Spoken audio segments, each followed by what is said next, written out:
Onnit podcast. My boy Aaron Alexander here, movement specialist, trying to get into full lotus in a chair that doesn't look like that's accomplishable. It's not happening.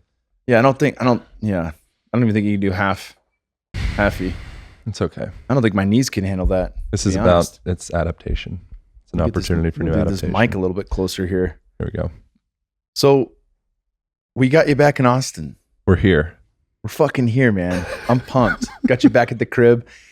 Funny story. The last time you stayed at the house with Tasha and I and Bear, I was living in Mom's detached garage. I love Mom's detached garage. You were moving from Bend, Oregon, down to Santa Monica, California. Yeah. And we've seen you since then, but obviously at Paleo Effects and then out in Venice recently when we did the Whole Foods launch. Every Whole Foods in the nation. Aubrey and I went out to LA for that, but it's been a wild ride, and you've really hit the ground running when you got to LA, because obviously that's pretty much the mecca for amazing people to have on the podcast. And you have, I wasn't blowing smoke up your ass when I said this before. I think I know I mentioned this on the first time. You're ta-da! You're the fucking first guy to be on Onnit's podcast twice with me as the host. Appreciate that, man. Yeah, hell yeah, brother. And you're definitely worth having back on again and again. But the thing I mentioned before on the first go round was how when I went on your show originally, I always try to download a few podcasts of guests of special interest to me. Yeah. And you had a laundry list of people I wanted to listen to, so I downloaded I think 10 or 12 episodes. But it's even more so now, because being in LA, you're surrounded by greatness. You get to chat with so many great people. And even if they don't live there, so many people come through SoCal. Yeah, it's big. That you've been able to really iron out some great podcasts. Yeah, it's been amazing. The difference between getting to sit and connect with somebody in person like this versus doing the Skype thing, it's like taking the condom off for the first time. Yes. Oh, that's a great analogy. I've never had sex before. This is great. Yeah. So coming from the Northwest, Does that mean cool. Conversations are shorter? It means I have sex with my podcast guests. I was gonna say, like, instead of you being able to last an hour on the mic, you only get fucking 10 minutes in. Yeah, exactly. I don't know what's happening. We gotta cut this short. Yeah. But yeah, it's been really good, man. It's been just getting to have that opportunity to connect with people in a different way. I think the whole idea of community and tribe building and all that, I feel like from the Northwest, there was the sensation of connecting with a lot of people, which was great, but it felt kind of like sterile or artificial. And I have had a kind of an interesting sensation of actually feeling more held, I guess you could say, or connected, or kind of like a part of this tribe or this soup, which that's something we can probably pick at for days, where it's just, I that's think West LA, right? Where you have that tribe connection feeling. Yeah. Right. Because I feel there's a huge difference when I'm in SoCal between being on the coast in Venice, Santa Monica, even Culver City, which is slightly inland, Redondo, all those areas, I feel definitely at home and at peace. Whereas the second I get inland, if I'm in Hollywood or fucking downtown, it's just madness. Yeah, well, you got to drive everywhere. Yeah, so every moment that you're spent sitting in your car, for one thing. So I have I'm like one of the crazy people, as are you. I have like a grounding cable in my car, and as I'm in there, I got a foam roller around my thoracic spine area, and I sit in that fucking lotus position. I put my car in cruise control. I'm sure I shouldn't even mention that on a podcast. So if you see me in the highway, be aware. I'm pretty good with getting the legs down. But we spend that time in that position in the car, and that car, as I've talked about ad nauseum, that's a position of depression. So we kind of start to aggregate that position of depression where we're in there, we're collapsing our lungs, we're collapsing our heart, we're pulling ourselves forward into this position that you would if your grandma just died. We hold ourselves in that position. Yeah, breath is shorter. Everything. So all your physiological processes get down regulated. So you're in that for an hour. Now add anxiety, right? Because I'm late. Now add I'm pissed off because they cut me off, right? So all these are different lines that you're implementing, adding into your situation, and your body doesn't know how the hell to turn off or to start to come into like more parasympathetic, relax, digest state. So I think that's a big part of that experience. Like if you live on the beach and you can ride your bike places, that's a different LA than if you live inland and you are dependent on driving everywhere. Mm-hmm. That's big. Yeah, Jordan B. Peterson was just talking about that in his new book, 12 Rules for Life. Yeah. An Antidote to Chaos. He's talking about the first rule, how much our neurochemistry is in sync with lobsters. Yeah, I love that. And he dives into, and they've talked about this before. I mean, Dr. Kelly Starrett talked about don't make the pain face when you're on a foam roller. Mhm. If you make the pain face, the muscle will not relax. The fascia will not release. Yeah. If you smile through the pain, there's a greater chance that it'll release quicker, right? So the same can be extrapolated to the lobster, where, you know, in the lobster hierarchy, number one on the list, the top dog or the top lobster is the most erect, you know, yoked boss lobster that kind of struts his stuff. And then at the bottom is this feeble, weak, you know, I don't belong here, you know, little lobster. And the same thing goes for humans. You see the sad puppy dog and you're like, oh, what happened? You know, and is always, you know, the mopey, whiny bitch. And then you've got on the other end of the spectrum, somebody who stands tall with their shoulders back, nice and erect. Not only does that exude confidence, but there's a neurochemical response then from having an erect spine where we have, and science backs this, we have a higher serotonin output. Yeah. And so we could see that, you know, they're, you know, Kelly breaks this down, I think, in his new book, or maybe he did this in Desk Bound. I know he has another one about traveling on airplanes. Oh, I didn't even know that. But I thought I well stalked Kelly. I'm surprised. it's not out yet. I'm hip to the game. I know what's on the forefront here. Deep. That's good. But in Desk Bound, he talks about, you know, active sitting and passive sitting. When do we have a choice in the matter, right? Well, we don't have a choice when we're driving. We have to sit. We do have a choice in how we sit in that car. That's it. To an extent, right? And that's what you're alluding to. But certainly, you know, when we're working, we can do standing desks. We can have a foot fidgeter. We can do different things to mobilize the body. Because standing in place is not quite as bad as sitting in place, but it's not that much better. Whereas if we're moving around a little bit, moving our feet, stretching our body, that continues to pump blood through the system, that continues to oxygenate the brain. We're really required to move. We're not required to be stagnant and still. And so that's why he really references quite a bit of that in Desk Bound. And I know he's going to do that in airplane mode, or whatever the title of this book is. Yeah. But yeah, that maybe with his pull, we'll start to see a ton of people just walking the aisles on airplanes all of a sudden. Yeah. I mean, I'm there. You're there. Where it's happening. There's a minority of us that are absolutely that awkward, weird, annoying guy that's doing lunges down the lane on the plane. You know, and my intention while being on this body on Earth is to make that be more, you know, normalizing that. Where it's like, oh, I'm actually upregulating fucking everything by doing this. You know, maybe if we had a little bit more, you know, liberation or freedom, or I think it's fear of judgment is the big thing. You know, so when we're in a community where people are broken or diseased or dysregulated, if you're the one outlier that's trying to upregulate, then the other lobsters or crabs are going to pull you back into that bucket. It's like the crabs in the bucket. The crabs in the bucket. You don't need to put a lid on it. They'll cut your freaking legs off to get you back in the bucket. Mm-hmm. You know, welcome to the United States. Welcome to Western culture. You know, so if you're the person that's doing a down dog or a handstand or a, you know, you mentioned Kelly Starr, the couch stretch, you know, if you're doing that in public, you're going to get some looks. And Aaron, you got quite a few looks at Paleo Effects dropping into that monster squat. Yeah, it's put a new definition on ass to grass. I think your ass was just like an inch off the ground. That's how deep it was. It's down there. And it was like every 30 seconds you just drop into that glorious squat. Well, it's because I'm like a canary in the coal mine with that. So I have had the fabulous experience of having varicose veins in my legs.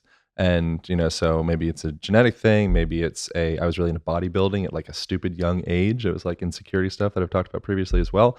Maybe I injured myself with that, whatever it is. You know, my circulation in my legs isn't as fantastic as it potentially could be. So I'm a lot like, you know, a celiac person, except with circulation, you know, so I can feel that shit. If I don't have, and everybody can feel this. You know, so if you're a person that's in a standing position, like you're working in a cashier or whatever it may be, I got this from actually Kelly Starrett. They end up upregulating or creating more blood in their body because they can't circulate it as well. So their body now needs more blood to circulate, because if they're moving, they can circulate with less. If you're just sitting in this static, still position, your body's like, shit, we need to, all that blood's in your legs. Mm-hmm. We need some blood in your brain. What can we do? Oh, we'll make more. So now you'd be a heavier blood bag, right? So figuring out like, okay, what if we just kind of get out of that like blood bag territory and start kind of just moving our bodies around, like dance, you know? And dance is a big ask for people, but maybe start off with just like, I was reading recently about, I'm doing this chapter in a book, and it's one of the things I was getting into with is like walking. You know, and so the difference with, you know, the Hadza tribesmen's walking versus like modern day walking. I've seen different numbers with this. You got something? No. Okay. I'm just yawning. Oh, that was a yawn. Oh, sorry. I was trying to cover it up for the camera. I was trying to go, Audit listeners falling asleep. So, Hadza tribeman. I get that. I am fascinated, even though my face doesn't say it. When someone scratches their face, I'm always like, I have shit on my face. I know it. So I swear to God, if you scratch your face one time during this situation, it's going to make me feel incredibly insecure. My beard twitches. Yeah. The muff dive. Or the mustache ride, not muff dive. Muff dive is a mustache ride. Muff dive is, so for the folks listening at home, definition of muff dive would be pubic hair. So if you muff dive, you're going down on somebody. Okay. And then a mustache ride is just, you know, someone going for a ride on the mustache. So there still is, they complement each other. And a snowball, are you familiar with snowball? Oh boy, that's yeah. That's where, well, we do have an explicit podcast, but yeah, that would be the. No, we're not going to say what that is. Okay. Well, just Google. That's too far. Google the snowball. Okay. In case there's, well, everyone has access to Google. I was going to say, if there's children listening, we won't say that, but children know how to use Google. Yeah. So we've already crossed the line. I don't even know if I said that right. So Hadza tribesmen. Average walking distance for a female, from what I read, I've read a couple different things. What I just recently read, maybe fact check and look into this.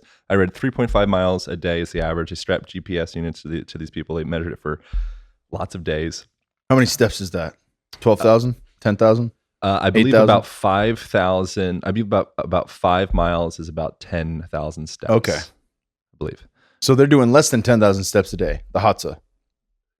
We got to look into this. This is what I read later. So I don't know what it translates to the steps.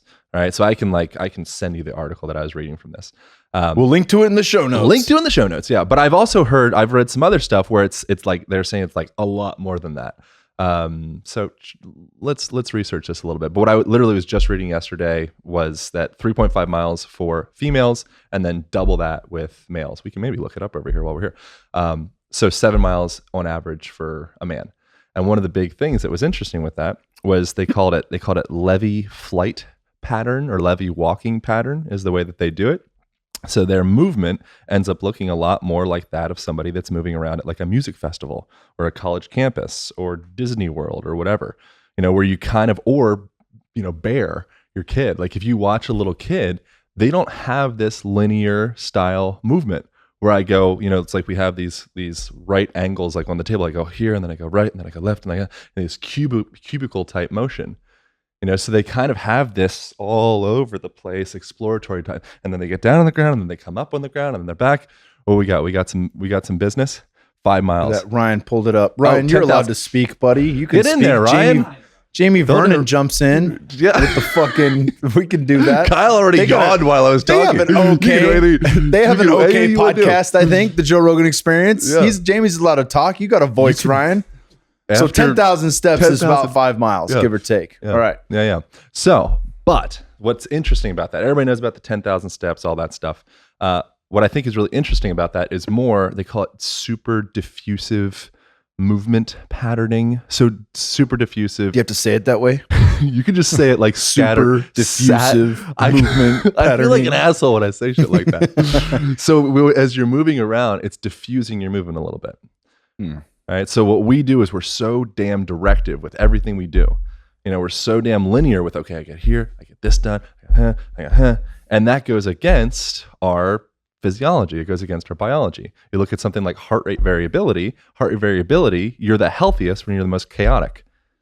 Yeah, when there's the least amount of rhythm, right? Bump, bump, bump, bump, bump, bump. That's it, right? Bump. So we think that maybe there could be like a little bit of a chance that our heart rate variability, or the pattern that's the healthiest for our heart, maybe that relates to our actual, extrapolates out to our physical movement. Maybe our movement's a part of our heart. The thing is, when you say something like that, everybody's like, "Oh, that's bullshit. It's not connected." And the truth is, Everything's interconnected. And we can reverse engineer all this shit. All you have to do is look at breath work in the nervous system. Yeah. If you're in a fight or flight state, sympathetic state, odds are you're breathing quickly. The second you slow your breathing down, and I think Aubrey has this in his book On the Day, 6 deep breaths was a study that's scientifically proven to lower blood pressure, to shift you into a parasympathetic state, rest and digest. 6 deep breaths, that's it. Yeah. Right. And then we have different modes like 4 seconds in, 8 seconds out. If you slow the exhale down, that shifts you into parasympathetic as well. Right. It doesn't matter if your mind's fucking racing, if you just got fired, if your wife just left you for another man or woman, whatever the case is. Well, now we have different terms for genders. But yeah, but no, we're not in fucking Canada. I subscribe to Peterson on that one. The point is, like, we can reverse engineer that, right? And they're just like the fake it till you make it. Like, why does it work to smile? Even if you're not happy, it works to smile. Well, your muscles know that fucking position of your face, and that reverse engineers neurochemistry. It helps you feel better inside, and it changes it all the way through the system, right? So that concept to me makes a ton of sense. Yeah. And yeah, if you watch Aaron Alexander walk at Paleo Effects or my son, it's very fucking free, and it looks odd because it's different from the rest of the group, right? It's you're very childish, Aaron, and I mean that in the fucking best way possible. Like you move very freely, and obviously when we went to, I think, a rave, my first rave, New Year's on 2016, right? It was a year ago. No, it was 2016 turning 2017. Yeah, we're out in LA. Oh, yeah. And that was special. Your fucking dance moves were serious, but there was ballet in there. There was all kinds of shit, and I was like, "Fuck yes, get it." You know, and it was cool, and everyone there was digging it because it was a place where it wasn't a hip hop club. You know, it was like, and not that there's anything wrong with that, but you didn't have to dance like everyone else there. Right. And obviously, that shit was long past your thought process of whatever. You know, you gave no fucks. Yeah. And I hadn't experienced that until I was at Spirit Ranch in Sedona, and Parangi put us through an ecstatic dance, and the way he did this was with blindfolds, so you didn't have to worry about what other people thought. And the truth is, I, on paper, didn't give a fuck. But the second my wife started talking, before we realized we're going to wear blindfolds, she was like, "I'm going to be watching you the whole time." I got totally fucking nervous. Yeah. And then Prangi was like, "No, you won't be watching him at all. Everyone's going to have blindfolds." And I was like, "Yes, I'm safe." You know, but it's that idea, you know, dance like no one's watching, the famous quote. Well, it's very hard to accomplish that when you know people are watching, or when you're self-conscious, and it's very easy to do that. But I mean, just from this goes well past dance into the way we walk, the way we act in front of others, the way we speak to one another, how we stand. Yeah. If you don't have a lot of self-confidence, you're going to stand like you don't. You're going to stand like you don't mean what you're saying, or that maybe I kind of know what I'm talking about, but I'm not sure. I'm not certain of myself. Yeah. Well, as Jordan Peterson talks about, like, if you're not sure of yourself, no one else is going to be fucking sure of you. That's for damn sure. No one else is going to take you serious if you don't take yourself serious. And then I'm not saying like, I'm a very important person, I have important shit to say. It's just like this, your demeanor, body language says so much about a person, far more than the words coming out of their mouth. Yeah. Right. With the, just to kind of like put a cork on the Jordan Peterson lobster thing, one of the interesting parts of that was the lobsters that end up being defeated in their fight for territory. They end up, I keep saying upregulating, but that's what they're doing. Upregulating this octopamine is kind of like, you know, so serotonin is like the feel good, be assertive, be strong. Like, the negative hormone counter to that is one that we don't have. Yeah, they do. It's like the dark matter of that. And so they end up upregulating this octopamine stuff, amongst other things. That's the scientific flashlight. That's the nature of things. We get attached to terms. The reality of things is probably way different than that, but we say this term over and over again. It's a story that we play over in our heads. Octopamine, remember that. That's what it is. Write it down. You understand the whole biological process of a lobster if you remember octopamine. You know, but they end up upregulating octopamine, let's call that the top of the vector, and then the whole cascade that's below that, whatever's attached to it. And they end up leading, they recirculate that throughout their life.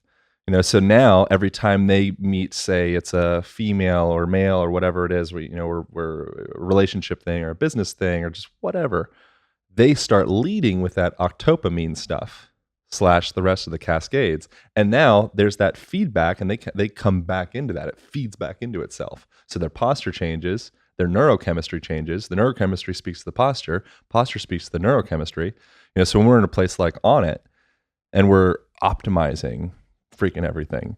Right? What we're doing, what the intention here is, I say we're like, I'm here this week, is we're looking at all of these different prongs, and for each individual, one prong might speak louder than another prong. Right? We just did the PEMF machine, and it's like, oh, cool, it's going to talk to your shoulder, then it's going to talk to your low back, and then it might talk to this.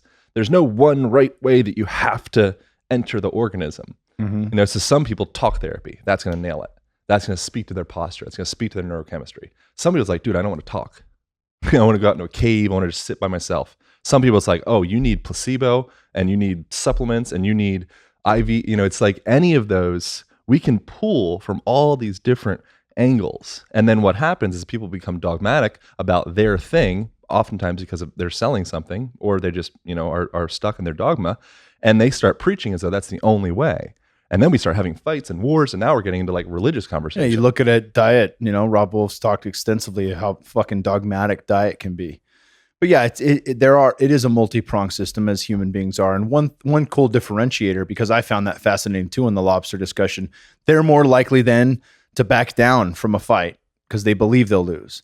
They're more likely to not get laid and procreate after that. A lot of times they'll shed their shell and go into a hiding to regrow, because they've been defeated. And they carry that with them. If you think about that on human terms, you think of a negative downward spiral we get in depression or different things like that, where if you've ever met an Eeyore out there, somebody who's like, oh, I don't know, and whatever, this one bad thing happened to them and then everything sucks after that, right? They can never pull themselves out of a rut. I've spent time, there has been time in my life where it was really harder than it is now because I lacked the tools necessary to pull me out. And I talked a bit about that in the solo cast, but the bottom line is, like you're saying, different things speak to different people. For some people, it's going to be movement. And that's one of the reasons we try to talk about all these things on the podcast, and you do as well. I think it's incredibly important to give people more than one tool and to say, this can help you and this is why. And then allow people to try. But that's the thing, it's not enough to know, we must do, right? I love that from Bruce Lee. Like, we got to fucking do it. Just try it out. And there's something, if people don't like exercise, it's what exercise are you doing? Right? Because there's something you will like, even if it's just walking in nature, even if it's just hiking, even if it's just doing Tai Chi in a park with a bunch of old folks. And then there is something. It's also getting out of this, again, dogmatic idea of what the heck exercise means. Exercise isn't CrossFit necessarily. Exercise doesn't have to be martial arts. It doesn't have to be dance. It doesn't have to be bicep curls. Exercise could be looking across a savanna. Right? That's exercising your eyes. I was talking about this on Aubrey's podcast for just a bit, so I don't want to go too deep into here because maybe people will jump over on that side. But we're contracting these ciliary muscles that allow the lens of our eyes to change shape. Okay, so when you're looking out into the distance, those light rays are coming in more at a straight angle. So your eyes, in order to receive that message, they need to chill out. So the light can just poof straight back and right? So when you look across into the mountain range or out into the ocean or up into the sky, your eyes, they need to relax to gather that message. That's why it's relaxing to look in the distance, right? So when we're looking at close up, I want to look at my spirit crystal here. All of a sudden now I'm focusing on that point, and that light's coming more at an angle, right? So now it's coming from here, and then it goes at like kind of this angle. Oop. So maybe if people are looking at the video, it's kind of coming like this, like a triangle. If you're just listening to this in your car, he calls his junk the spirit crystal. So he looked down at his pants when he said, when I'm staring at my spirit crystal. So if you're staring directly at your cock, it's going to be looking wantingly at Kyle.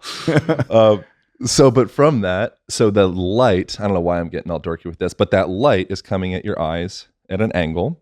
So now your eye needs to compensate. It needs to change the shape of that lens to refract that light. Refract. There we go. No fracking in the Audit podcast, but it needs to change. It needs to essentially work in order to see that close-up image.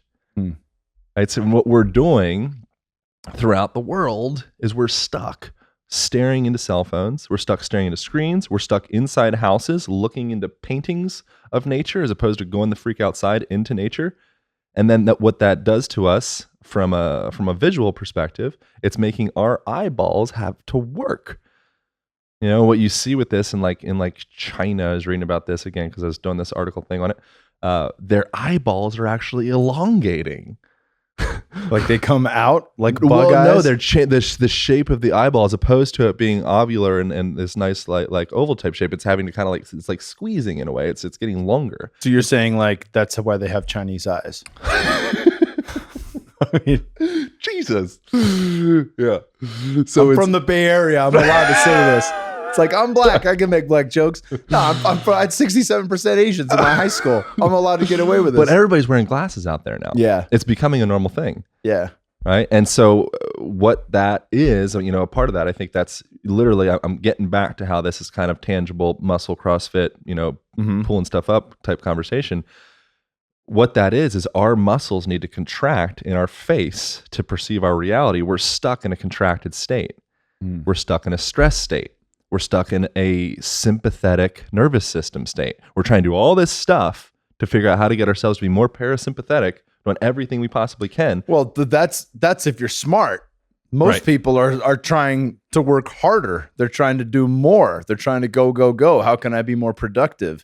How can I? And really, there's nothing wrong with looking at efficiency. Like Aubrey wrote it on the board this year, to work smarter, not harder. Right. And I think that's very important from the top down. It's pretty nice to have that here at Onnit. But how many fucking type A's do you know that simply want more from themselves, not more for themselves? They want to fucking work harder and they don't want to work smarter. They don't want to work in. They don't want to work on getting into a parasympathetic state. They think meditation's bullshit. Why would that lead to more productivity? Why is it important to have inner peace and quiet mind? Yeah. And I think it's certainly a big thing for me that's helped me tremendously. And it's there's a reason they've been talking about this for thousands of years. It's something we need to adopt in the West more of. And again, that's something also where for people listening, where they're like, oh, I can't fucking do it. I can't sit quietly in a room. It's the same thing as saying like, well, so you don't like doing powerlifting or you don't like doing CrossFit. There's thousands of ways to exercise and move better. Yeah. There are thousands of ways to meditate. And, and then we'll link to this in the notes, but The Science of Mindfulness by Dr. Ronald Siegel is one of the great courses available on Audible.com. For one credit, you get a Harvard level course on meditation, and it'll dive into every different type of meditation. And that's given me many tools in that respect. But how important is that? Yeah. I like that you had audible.com in there just in case people don't. Well, I you think never you can know. buy People the might book not know. from the great course, from the great courses, but it's probably going to be more expensive than just using one of your credits for $14.99 a month at Audible.com. Not a sponsor. You guys probably have but an I'm affiliate. an advocate. I have an affiliate. Do you have an affiliate? No. Oh, I don't okay. I don't have Go to my affiliate. I don't think Por Aubrey's favor. down with the affiliates. Oh, we didn't get down. Although we may have sponsors eventually. No affiliate links at this point. I'm a lot looser than Aubrey probably, so people can jump over and. Well, this is a company podcast for crying out loud. I mean, it's not the Kyle Kingsbury show, even though I'd like to think it is. It is the Onnit podcast. So we're representing I'm sure something you'll here. bleep out my whole affiliate thing. So I don't No, need to- not at all. I'm just joking. We allow those to come on to promote. What? Were you going to drop your audible.com affiliate link? That was. Oh, I mean, I could. It's Fucking do it. I don't even know what it is, to be honest. I think Align, audibletrial.com/align. I think that's what it is. I'm pretty sure. There you go. Throw that in there. Oh yeah, so yeah, do that. If you're gonna We'll do link the to that in the trial, show notes. get on there. Why not? It's pretty cool. We get like $15. Throw a bone to my boy. Throw a bone. What's the deal? All right. So what I was gonna ask is, how did you get out of your Eeyore stuff? Is there any actual? Well, yeah. The first thing to standout? do was to start moving again. So, I dive deeper into this. I won't go into all of it. If you're looking to see, personal experience with depression and a lot of the things that I went through leaving college, then definitely listen to the solo podcast. But I had finished football at Arizona State. I knew I didn't want to finish school because I had changed my degree so many times. I didn't give a shit about what I was learning. I didn't want a desk job, even though I have one now. And I certainly loved being an athlete, and that was gone. There was no way I was going to play pro. I didn't want to play arena. And, looking at that, I had lost all drive to do anything. So, and that coupled with the wrong pharmaceutical drugs from doctors who wanted to just, here, let's patchwork this up with Valium. Let's patchwork this with Xanax. Things like that. I mean, when you take anti-anxiety medications, everyone's got fucking anxiety. You take those medications, what happens when you stop? you yo-yo back up into a state of anxiety. And maybe even a worse place than you were And because you far weren't worse. addressing the issues. And you haven't addressed anything underlying. And it's the same thing Gabor Mate talks about with depression. At the root of all depression, or and the root of all addiction, rather, there's always something there at the cause of addiction, whether that's addiction to alcohol, sex, shopping, TV, you name it. And far more fucking people are addicted to media than they would ever hope to say. Yeah. I felt addicted when we got rid of our TV. I was like, there was a knee-jerk fucking reaction of like, fuck, man, I kind of wish we kept our TV. And then once you get away from it, when you go back to TV, you're like, what is this terrible machine? Garbage shit on TV? Now, don't get me wrong. I love Game of Thrones. There's a few things that I'll probably watch on the computer still, but, we'll go to the movies here and there. We got the movie passes. I'm not going off the grid with regards to all fucking media, but at the same time, like having that break, like I read more. My wife and I talk more. We have sex more often. I don't want to interrupt, but I noticed something. I guess I'm interrupting, but I noticed something with TV upon taking a big break. I noticed a lot of TV shows are built for stupid people. Sounds horribly pretentious to say, but what it's built for, it's like you can kind of see into this. It's the whole point of it is to keep you engaged. Look at most the whole reality point is to TV get shows. you to the commercial, and then like get you to the next show. Whereas you get a book or you get a documentary. What's the one with the fat kid? Oh, I don't know. I don't say fat kid. She is a fat kid. I can say it. They're kind of rednecks. Meemaw is the name of the mother. Oh, I don't know. It's like a little blonde girl. Roseanne? No, it's a reality show. Come on, Ryan, pull that shit up. Ryan. Anyways, the bottom line is you're 100% correct. and that's the story with it. It's just an issue. But go and get Honey Boo Boo. That's right, son. Honey Boo Boo. You know this, man. Honey Boo Boo. How can anyone argue with that? She's a fat kid. But that's child abuse as far as I'm concerned. But they don't know any better. They don't know any better. Obviously, look at them. They don't know any better. Yep. So there's an out there. They're listening. Circling back to this depression business, really, it was about finding something I cared about and like Paul Chek talks about this. What is your life's purpose? Without that, and I forget the quote, but it's a man who knows his how can accomplish any why. Yeah.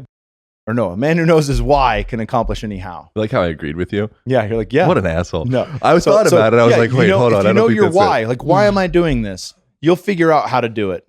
Right. So if you know the why of what your purpose is, why do I need to do this? Why is it important to me? You'll figure out how to get it done. And that really was something I was looking for, was just to still be an athlete. And really, I had a lot of work to do on my childhood. I had a lot of work to do on leveling up myself, to go back to check in all areas. So my diet was shit. My movement practice had become shit without a coach and teammates to train with. I didn't have purpose in life. So Dr. Happy was fucked. And I certainly wasn't sleeping well. Can you point out what Dr. Happy is? So he has the 4 doctors. Dr. Quiet, your sleep pattern, your meditation practice working in. Dr. Diet is obviously the food that you intake. Dr. Movement is your exercise and movement program, stretching, opening up mobility. And then Dr. Happy is your purpose. It's how often do you play? And play and celebration can get confused with getting shit-faced on alcohol, which was something that I did regularly then. Yeah. But ultimately, that's depleting. It's not enhancing. And there are far better drugs than alcohol. I've mentioned that many times on the show before. But even in the absence of drugs, just being able to play without substance was something I couldn't do. Just being able to celebrate and enjoy life without the need to get out of my head, because at that point in my life, I was uncomfortable in my own skin. Right. And I think that that's a big one for people to understand, that you never will understand unless you can sit quietly or stand quietly or be in nature and do a fucking meditation walk with no outside sources of information coming in. So that's another one that's helped me level up, is to not need to have Audible or podcasts on while I'm going for a walk. There's a time and a place for that, where I want to process and learn. And there's also me time where I don't take anything in and I listen to the birds chirp. I listen to cars drive by. I listen to the trees blow in the wind. That's incredibly meditative in its own way.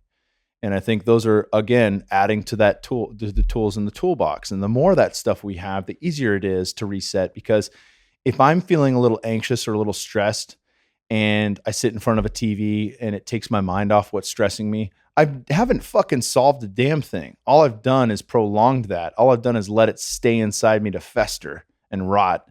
And it's still going to come back up at some point. And at that point, it's going to be worse than had I addressed it in the first place by getting still, quieting my mind, and seeing like, oh, I feel this way because this thing's going on. Yeah. Let me dive into that for a little bit. And then, oftentimes if I feel stressed or anxious, now with the tools, I will just sit in a room where I have no distraction, or I'll walk home from Onnit. I'm only a couple miles away. 1.3 miles. 1.3. That's what I gather on my Waze. 1.8. Oh, you did Waze? No, I don't do Waze. Oh.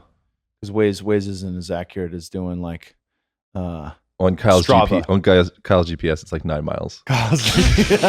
Well, what's funny is the Oura Ring, because I'm a fat kid, the Oura Ring says I did like 5 miles just because I'm like, look, I know I'm over, my BMI is a little high because of the muscle, but it ain't a 5 mile walk. Yeah. Anywho, though, I think having that drive and direction of what you want to do, knowing why you're doing it, and then, taking that and then adding more tools. Fighting taught me so much about how to live better, because it was very much a performance driven thing.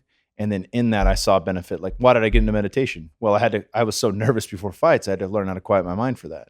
That's why I learned about breath work in the first place. That's why I learned about Qigong. That's why I learned about Tai Chi. Like, all these things came in, they had served a purpose for the fight. And then now that I don't fight anymore, they're still incredibly valuable. Yeah. As you're saying that, there's a Jung quote that I probably have mentioned to you before, but he says, religion, I'm going to paraphrase, I'm going to mix it up, but he says something along the lines of religion is a form of protection from direct experience with God. And you could say a similar thing, or he said a similar another one, where intellectualism is a form of protection from direct experience or actual experiences. You get it. Yeah. Actually look up the proper way of saying it. And I see that. That's why I kind of mock myself when I say things like super diffusive movement patterns, because I'm not speaking from my heart when I say that. Yeah. I'm going into the encyclopedia. There it is. Regurgitate. Yeah. So that's not like coming out and really connecting with me, and so I have this built-in like mocking that I do with it. Meanwhile, I think it's valuable information, or I wouldn't be saying it. Yeah, and there's nothing wrong with making fun of yourself. Yeah. Life isn't that serious. Yeah. You don't need to take shit that serious. But along with that, though, so I think there is value in going into, just as like a metaphor, going into some of those different intellectual kind of chasms or explorations, and you need to complement that with actually heartfelt experience. And so when you're out in nature, you have the whole encyclopedia there. You don't need all this excessive information. In fact, there's a really good chance that if you feel like you need to be inundated with that information all the time, you're actually probably hiding from something. Yeah, you're distracting. It's a better distraction than reality TV to listen to a great book like, great courses, Science of Mindfulness, Dr. Ronald Siegel. Yeah. Or Aubrey's new book. Yeah, Own the Day. That's going to be dope. There's actually a chapter where he talks about mindfulness or mindfulness. So when you're in your car, that's what we're saying. Yeah, when you're in your car, you can either be mindful and practice mindfulness meditation, either with some light, easy listening music that's non-distracting, or with no music at all and the windows down, or you can mind fill with a great podcast like the Onnit podcast for Align Therapy. Align Podcast. You keep on Align Therapy podcast. Oh, that's right. That's my fault, because the website's AlignTherapy.com. So really, that's that's the website, my fault. and it's Align Podcast. Thank you for the correction. I need to take AlignPodcast.com as well. I haven't done or that. AMP. What a big dummy. Aubrey Marcus podcast, or any of the fucking other great podcasts out there. Or you listen to Audible.com and you ingest some awesome information, right? Yeah. So I think mindfulness being a great practice when we're in our car, because that can be one of the most stressful times a day, and also can be something where you just feel like you're never going to get that time back. Like, what a waste of time. But really, like when I go on road trips, I know I mentioned this before, but I drove 1,000 miles each direction to Greenfield, and I think listened to 3 or 4 books on Audible and 4 podcasts. So like I felt just fucking quenched. Like I leveled up the knowledge base on that. Still had time to meditate in between. I wasn't listening to them straight, So the reality of it is you really can turn that time into very productive, useful time where you gain for you. And it's not a matter of what do I need to know for this or that. It's just what draws to you. Half the time, I got 20 books on my desk that I haven't read that I have to read, that I want to read.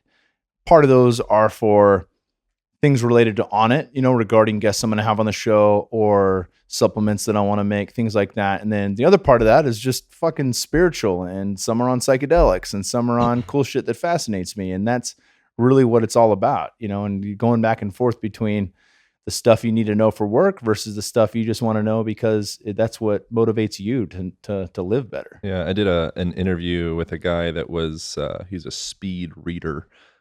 Jim Quick? That's the term. It wasn't Quick. Quick and I have been going back and forth. We're going to, Quick, if you're listening, let's do this podcast already. I want to get with Quick. Let's sort Quick, if you're listening, KWIK. Do Onnit as well. First. And then if you have time for the scraps. So what I was going to say about the speed reading is that... What's the name of this guy? I don't remember, to be honest. It was a long time. More than one speed reader in the world? It was a long time ago. This was like 3 years ago. Okay. And the podcast can't be found at this point anyway, because my iTunes only goes back to 100 episodes. Are you on Libsyn? I'm on Libsyn. They can get the archive. Yeah, no, I know it's there. I almost like, because this is kind of another side tangent. I almost like listening to this podcast now. I bet in 6 months, I'll probably think like, I was a dummy.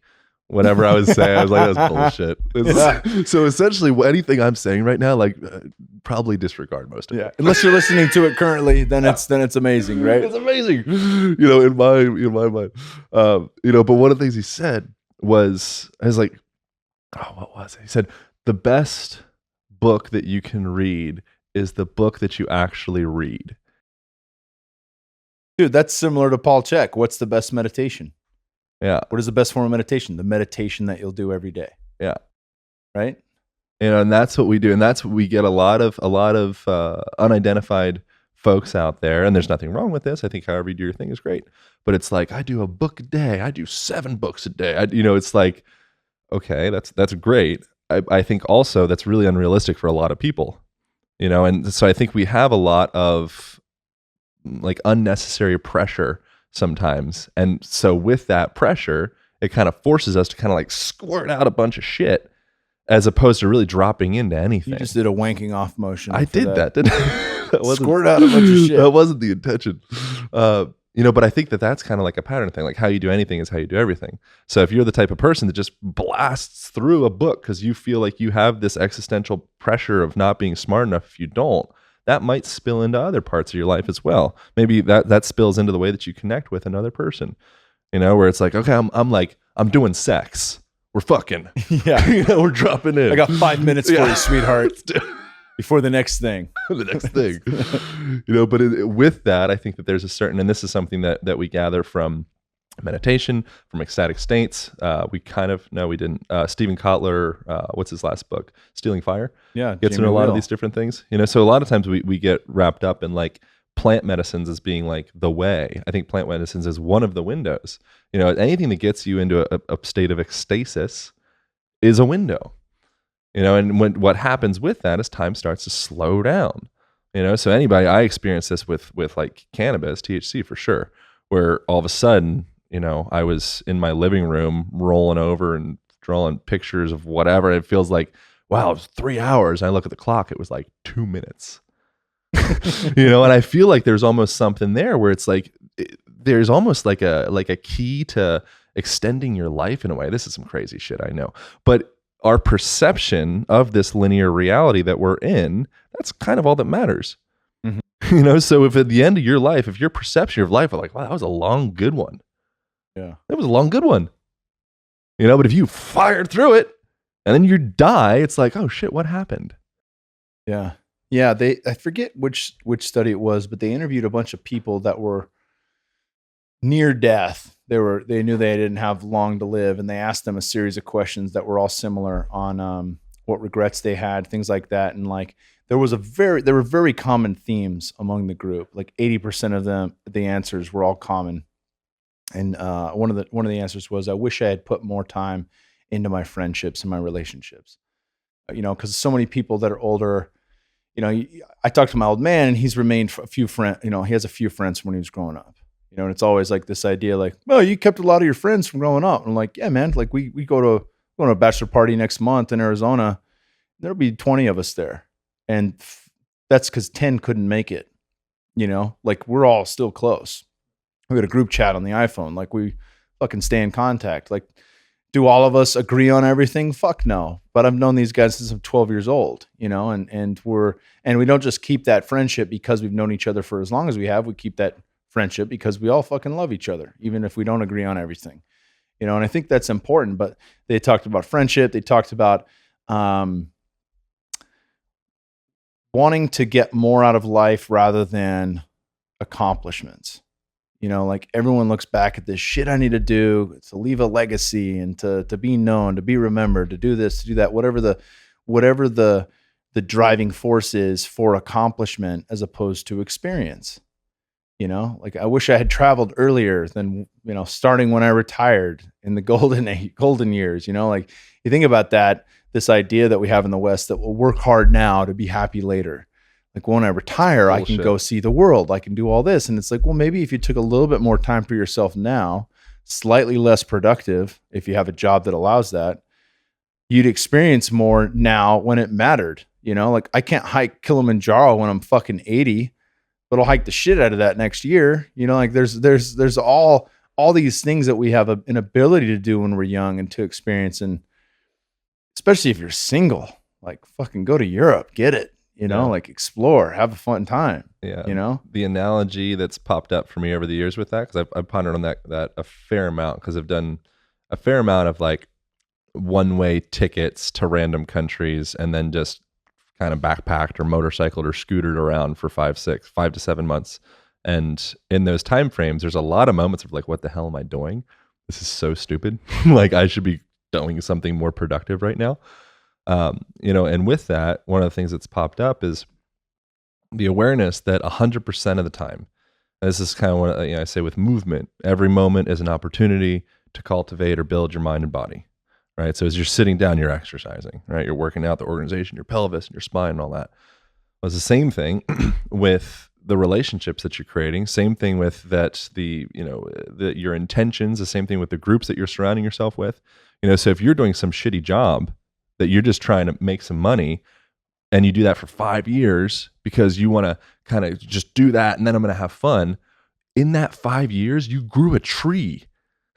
Your roots have dug in. Now, all the people that you know are in that same shithole. All of your intelligence, all the stuff that you've read and studied, it's rooted down in that.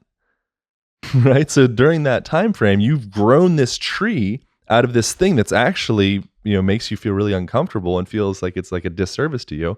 And now you're ready to uproot and do something else. Maybe it works that way for some people and they have like a good transplant. But I think for the vast majority of folks that we maybe, you know, are more endeared towards or we respect or value, it's the people that just from an early on age, they just kind of focused on their values. You know, it's like, yeah, this has spoken to me since I was 12.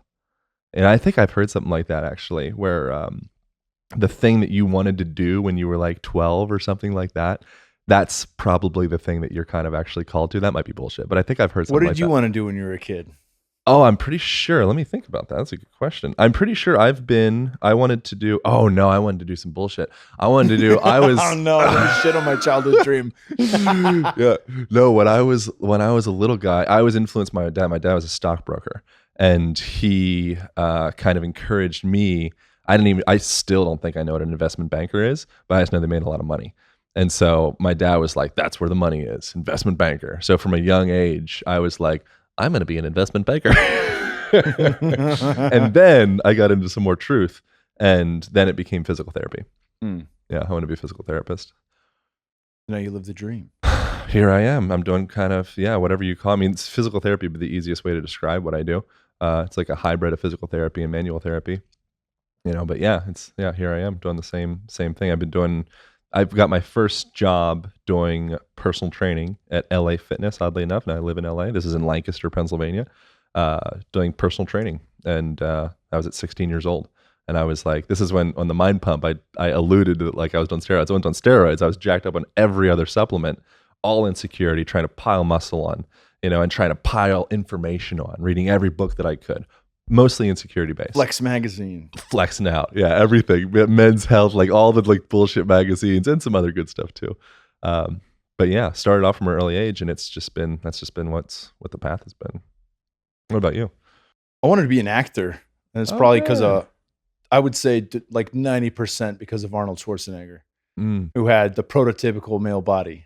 Like every man's totally dream. natural. That's what, yeah. What else would you look 22-inch arms.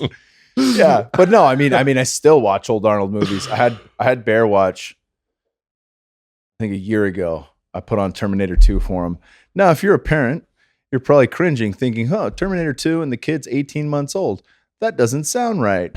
But we turned it off the second he said, your clothes, give them to me. And he rips the guy's throat out. Ooh. Bear looked at me, he goes, nah, before he could say no. And I was like, okay, buddy, later on, you'll realize he's the good guy. Yeah. And so we turned that one off. But bad parenting 101. I think I got beat from my wife for that. But I fucking loved Arnold, man. I loved Arnold growing up. I thought that was a cool thing. And it's funny because I've had the ability to do some different acting things, not for a movie or anything like that, but I told you about doing Mafia 3, the video game for 2K Games. And you mentioned gay porn.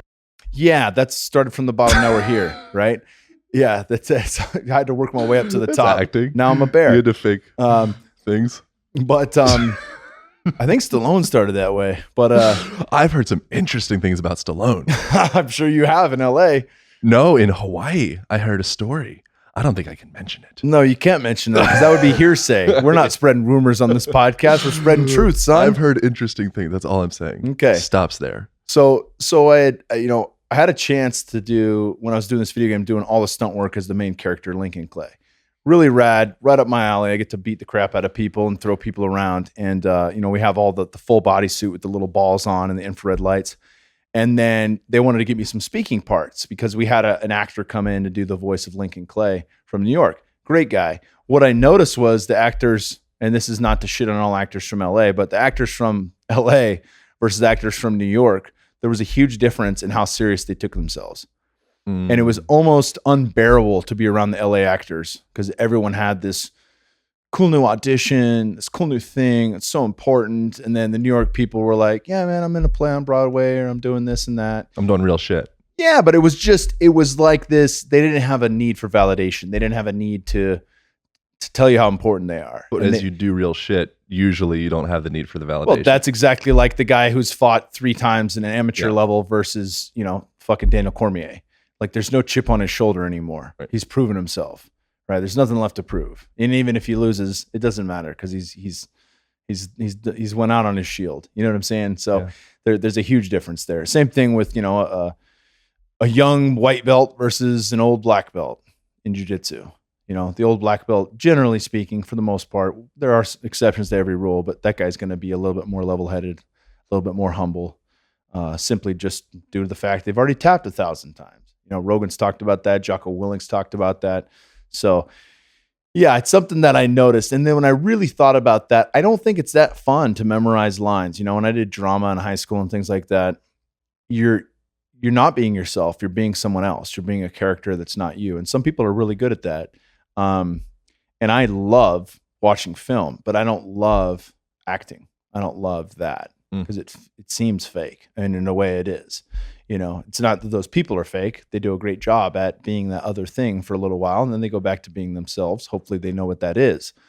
But, for me, I don't think there was too much other shit. And then as I gravitated towards athletics, it was like, okay, this is what I want to do. Yeah. Something I wanted to touch on previously is I think sometimes we can almost, to a point of like, we can pathologically become attached to being in an upright, strong position to the point that that's actually an artificial position. And there is something to faking it till you make it. And then there is also something to being able to paint with all the colors, and so that's something that I think that acting, there's a lot of value there where you do explore all of these different parts or roles. And in that, you'll hear a lot of actors say that, like, man, like through discovering these roles, I discovered so much about myself. So I really dug into that part. But the reality, I think the reality is all of us, we have every color. We lead with certain colors. I'm a blue, you're whatever. But the reality is, I think if anybody experiences anything, we all have a little Hitler in us.